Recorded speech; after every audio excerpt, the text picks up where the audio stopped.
don't be in a state of denial of the racism and sexism. But don't let that block you. Don't teach your children that you have to be twice as good as a white. That's an awful thing to teach your child. Mm-hmm. That's like saying because you're black, white America has a right to change your dollar for 94 cents. But we used to get 50 cents, and before that we used to get nothing. Young folks have to say, we don't want more change for $1. Excuse me, we want a full dollar's change for $1, or this cash register will never ring again. Yes. I would also like for young blacks to understand that about 83% of all employment happen with small businesses.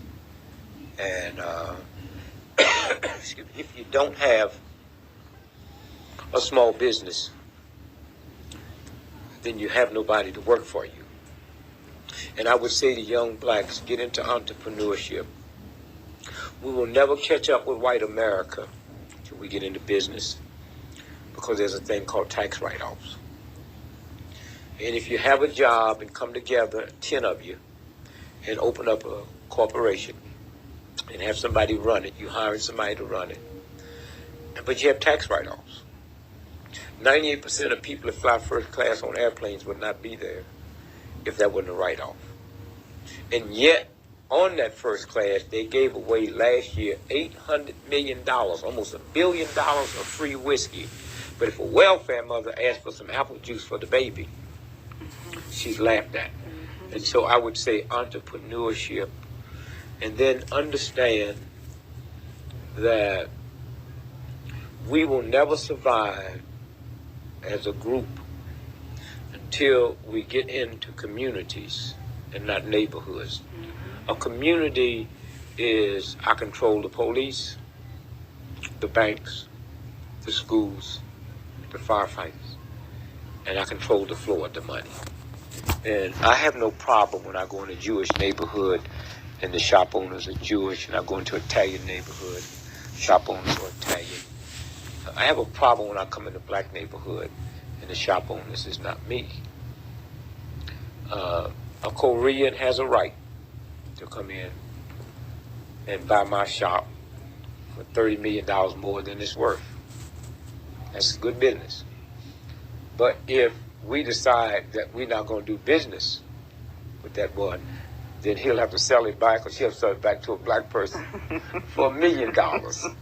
And then the money circulates, and that's how you change. We've been so busy dealing with the hurt and the pain and the misery and glamorizing a hand few that have made it, that we have never really looked at, like they say, your role model. If you haven't got a role model in your house, you should fall on your knees and pray to God, because something is wrong. Yes. And so I would say to young folks, it's not about alcohol, but it's hard for me to say that to you when a 5-year-old got to reach past mama's beer and papa's wine to get some mayonnaise. I would also say to young folks that the number one drug that will wipe you out is not cocaine, it's not heroin, it's marijuana. And they deliberately make that a recreation drug, but it stays in the muscles, it stays in the blood, and it will wipe out your memory bank. And also, this is the first time in the history of TB that TB has always been known as poor folks. It's the first time that TB is not running rampant in the ghetto. It's running rampant in middle-income white America, because it's the marijuana that they spray, and that's no accident. And so I would just say to young folks, you have to reevaluate everything you've been taught. I would say to the black folks that just because a black person is 90 years old don't mean they have wisdom, and you need to listen to them, because if you was dumb and stupid when you was 9, you're dumb and stupid when you're 90.